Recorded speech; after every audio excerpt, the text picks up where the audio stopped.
in the 100% free room, and I'm doing this live. I've been doing a lot of these live stuff when I try to do like Q&A things about technique and positions or whatever. If somebody messages me and asks, I do it live, so everybody following the page, if you want to, can hear it, might help you out. But anyhow, this is like, well, I mean, it's basic stuff. I mean, you think about a half Nelson as a basic move, but actually there's a lot of angles and a lot of positions with the head and the arm and things and leverage. They're not, it's not. It is, but it isn't, okay? It's usually the first turn move that people learn in wrestling, all right? A half far wrist or whatever. But I thought, was answering a few questions to a wrestling dad who was asking me why his son keeps losing the half. And opponents yesterday, okay, he had more than one at the Southside tournament. This is somebody that doesn't even come to me, okay, but might be. All right, the people kept being able to get to like a quarter turn up out of his half Nelson, his son's half Nelson, get into a sit out and then back, standing up or whatever. Okay, well, part of it is how he's covering the hip, okay? One thing I'm big, and somebody else might disagree, might be another coach out there watching that disagrees, or different ways to do things. I mean, there's some things about wrestling technique that you have to teach textbook, and then if you change anything in it, okay, to maybe adapt it to a body length or whatever, or a certain wrestler's ability, you have to understand what you're changing in that root technique, just like a martial art, you know what I mean? But there's little variances in there for that. But this is how I teach people to create top pressure when they have somebody bellied out. Okay, if I'm left elbow control, all right, like most people are, I'm out with my elbow control on the left side. Okay, my right hip is staying from here, right in the middle of that the center line on their butt crack. Okay, from right here, it's staying here over to here. Okay, that's where my hip pressure is staying. And I'm keeping 1 foot. Okay, so in case I can get a Turk back here, and I can work a cross face in a Turk, in a figure four, and turn the other way. Okay, if the opportunity presents itself, or if I can't get something else secured, they pop their head up, and I see I can get across. Okay, that's all like would be another video, obviously. Okay, but anyhow, to keep somebody flat, okay, my hip pressure first of all, to even get somebody in a position for that half, I'm here. Okay, I'm pressuring down with my hip. I'm not turning flat sideways on my hip. I'm using the front side of my hip to pressure down from here, this square, this little quadrant right here, over, okay? Then, my right chest is here, okay? All right? I'm pressuring here to keep them flat, all right? When I'm trying to throw a half, I don't want their head angle to get pitched up so high to where now, when I go to put my half in, okay, my hand angle is up like this. Then I got to get into setting the power half, and you'll see a lot of kids. I mean, you'll see kids and guys in varsity wrestling do this, girls or whoever. Okay, they're trying to power half, and they're turning the forearm sideways, and they're trying to press down. Okay, they're pressing down with a closed hand. They're way up here, and there's a certain way to pressure that head down if you're using not your head, but you're using your arm. Okay, and I'm not going to get into all that for a power half. That'd be another video. To get that head position and keep your elbow position in closer to your core, where you have some power coming from your midsection to push, to create that compression on the head. Okay, that's a whole other video. But anyhow, okay, in any case, I don't even want it to get to that point, because then, if I got somebody that's bull strong right there, all right, okay, I may have a hard time just getting that head down. It doesn't just go down, especially when you get older and you're wrestling tougher people. Okay, they strength train, that wrestle a lot, they're used to being in those positions, and don't panic when they have weight on their head. Okay, it's not just going to go down. All right, so I want to minimize that amount of work. Okay, I'm going to do that by making sure that my pressure, and I do this with spiral rides too. Okay, until it's time to hop out and have both legs on this side and be running my spiral. Okay, there's even pressure diagonal across the body.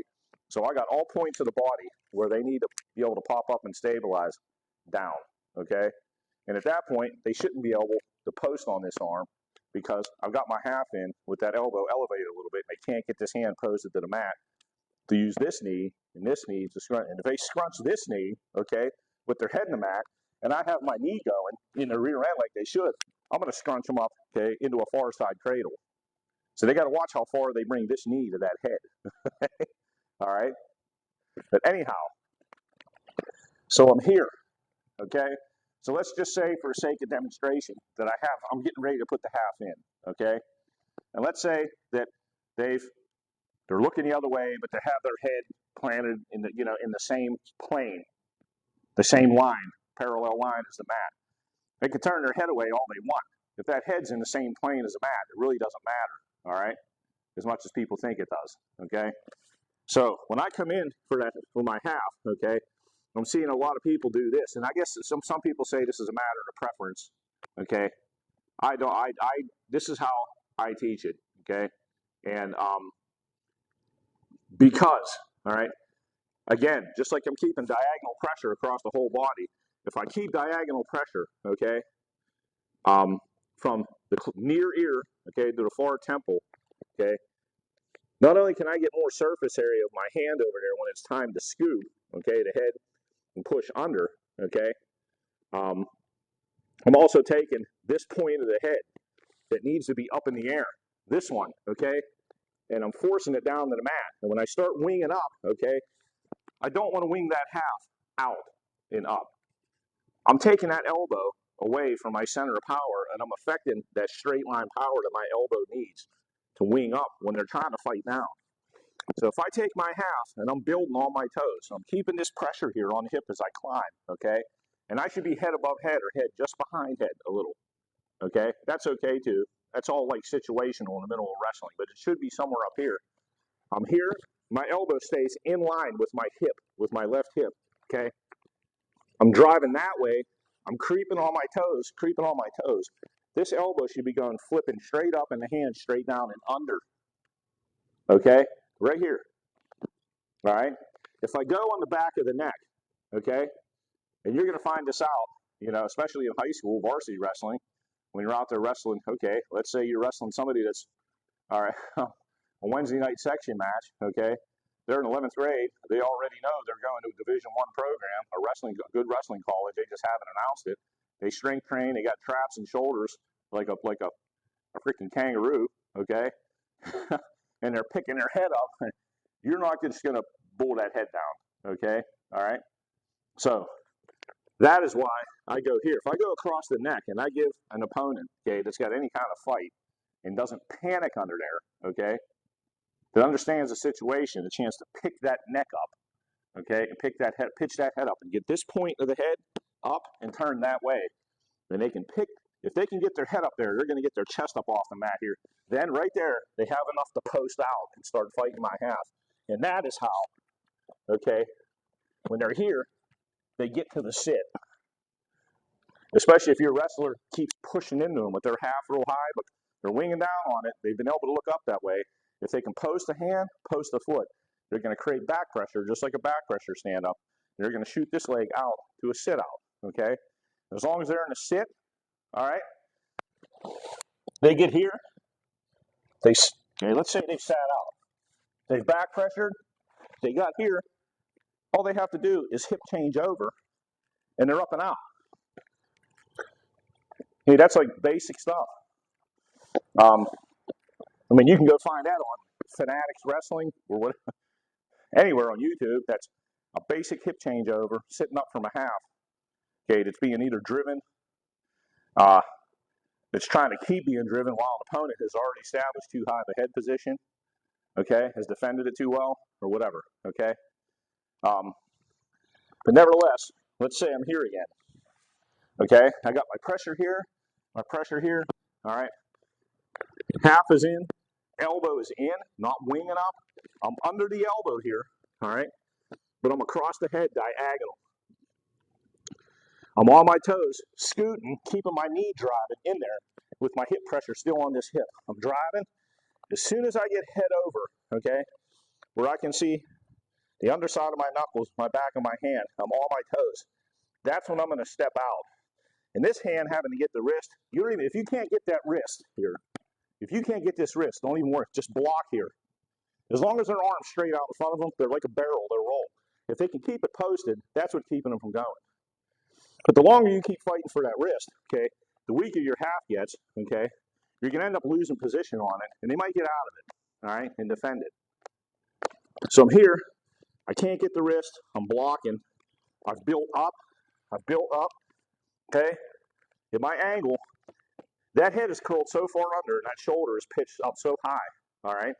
With that hand like this, and my elbow tucked. I got so much power from my midsection here coming up through, cranking on that head and that half off my toes. Almost like a military pressing with my elbows in, okay? But I'm in parallel position, okay?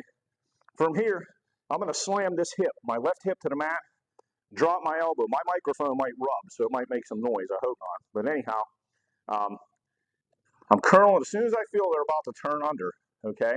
All right? I'm going to slam my left hip to the mat, okay? I'm blocking that head with my elbow, okay? And then I'm going to, as soon as I have that head pinched, okay?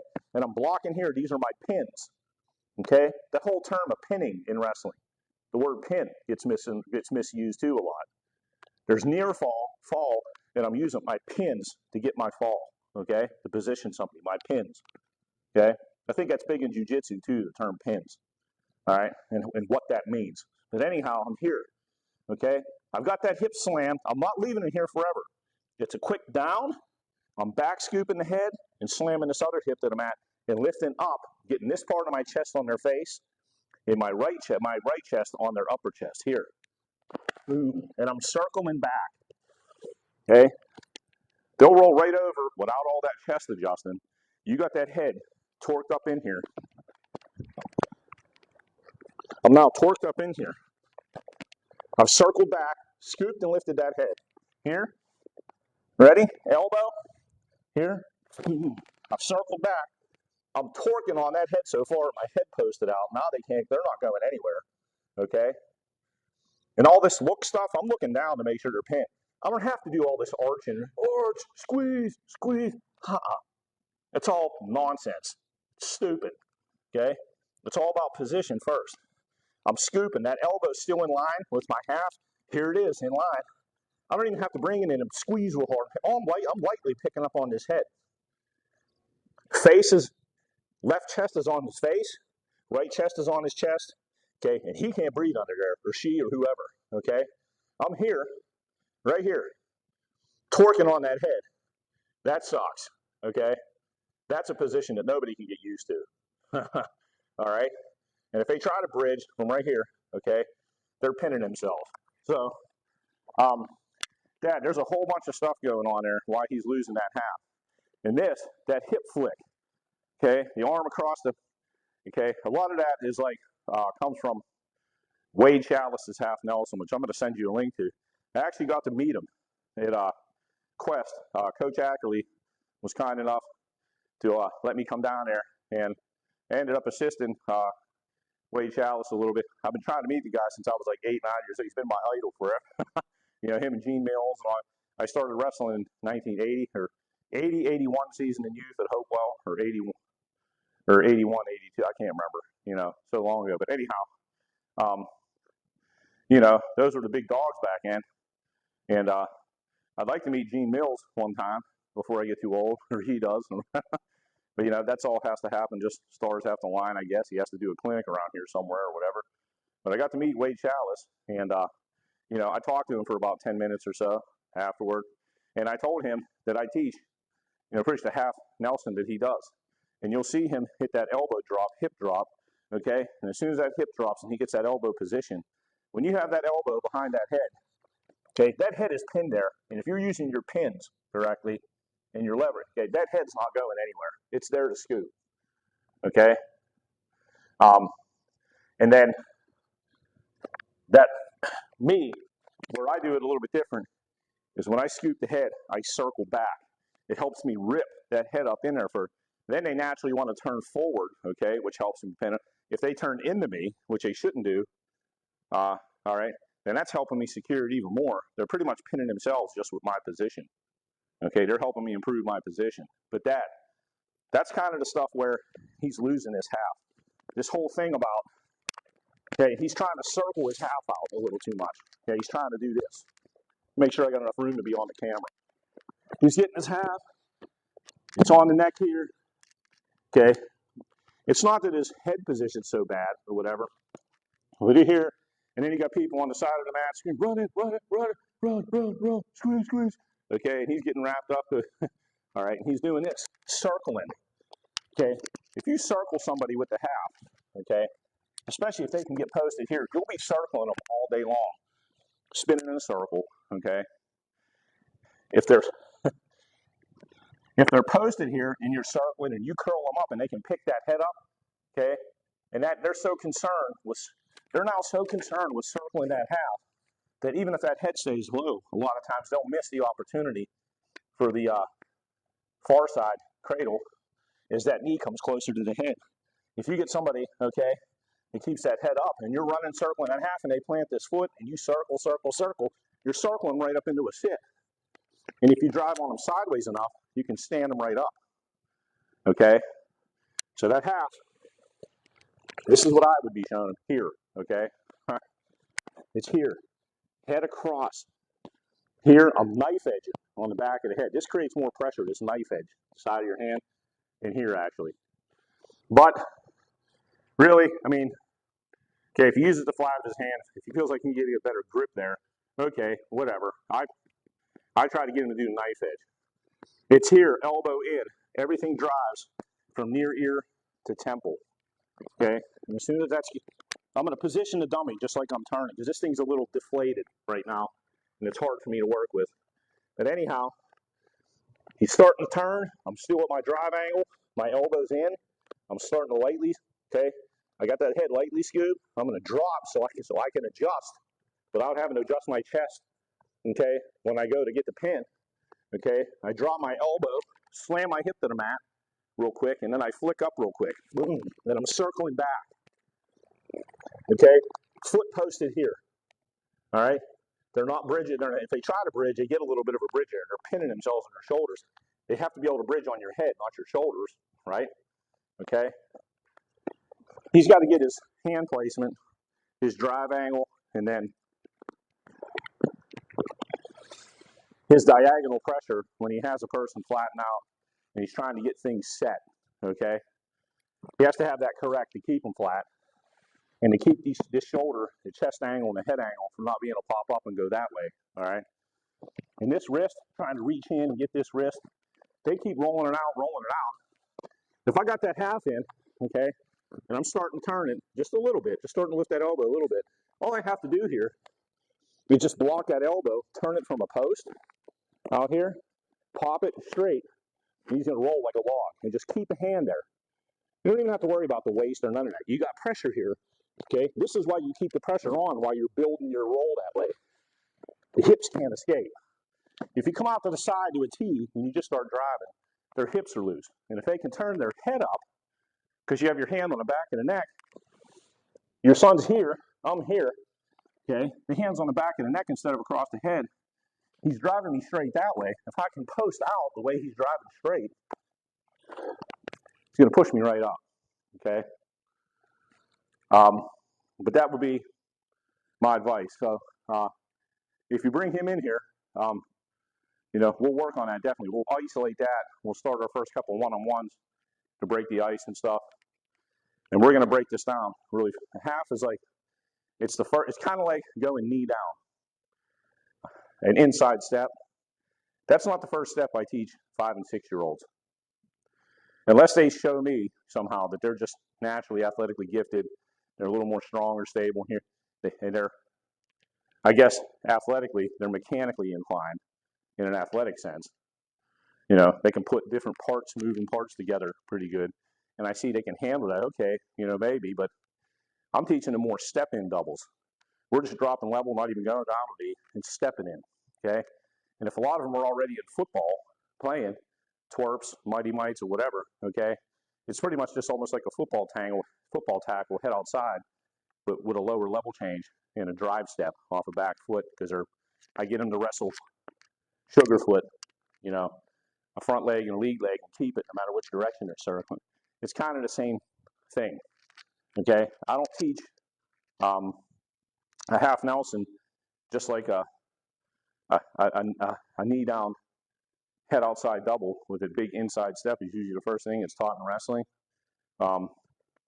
because it looks like it's, well, you just kind of bend down or go knee down, but people maybe, if it's somebody just helping out, okay, or maybe a parent watching that doesn't have much exposure to wrestling, there's a ton of mechanics going on in there, complicated stuff. If you're talking about a 5-year-old that can barely hold his head up, you know, keep himself from falling over or herself when they get up out of a chair, okay, or when they go to step forward, they get all heavy and off balance, okay. I'm teaching them stepping. I'm just worried about them getting on a leg and building confidence early on and understanding that they're in a match and that they have to attack, okay? But a half is the same way. It gets looked at like it's you just putting up under the arm and this, and then you just drive. No, there's a bunch of angles and like pressure and positional stuff. Like it's one of the first turn moves that's taught, but mechanically and technically, it's not that simple. Okay, it's easy to lose. Okay, like having your body position way down here. Kids, you know, they do this all the time. They're out at this tee, number one. They're way down here, and by the time they drive, their arm unwraps and all that stuff. That's all drilling and just being in their ear. And when they're, which is kind of why I do the small group stuff here.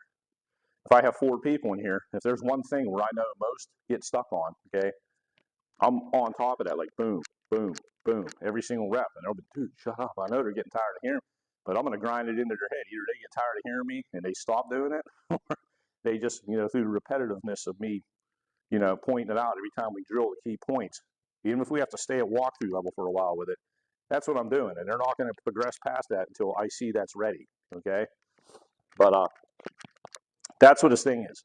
He's got to get diagonal pressure, keep that body down, keep this corner, these 2 corners from being able to pop up so the opponent can't post and start creating back pressure with the head angle up and away, okay? And I'm going to suggest that he changes his hand position from the neck, flat palm on the neck, okay, to either knife edge or flat palm from near ear to far temple, curling, elbow in, position here, winging up and scooping, not winging out. If this elbow's here and I wing up, I still get this elbow and everything lifted, but I'm pitching that shoulder at a way harder angle to where by the time that head starts scooping under and the higher that shoulder goes, it's completely out of commission, okay? And you're at this angle in here and it's so tight that it can't slip out of there, okay? That's what we'll work on. So, Merry Christmas, everybody. Thanks for the support. And if you're interested in coming in the room, even if it's just to check it out or whatever, you don't have to come in here and take a class. If you want to watch one or whatever, just contact me, let me know. And appreciate all the viewership and, you know, the well wishes. Not looking for money or anything. I don't expect that, you know. But even well wishes, wishing me good luck and whatever people to support the room and kind of like what's going on here, as small as it is, as small the crowd is. Greatly appreciate it. I know you don't have to do that. So thanks a lot and Merry Christmas. And I'm going to go eat some hot sausages. Bye.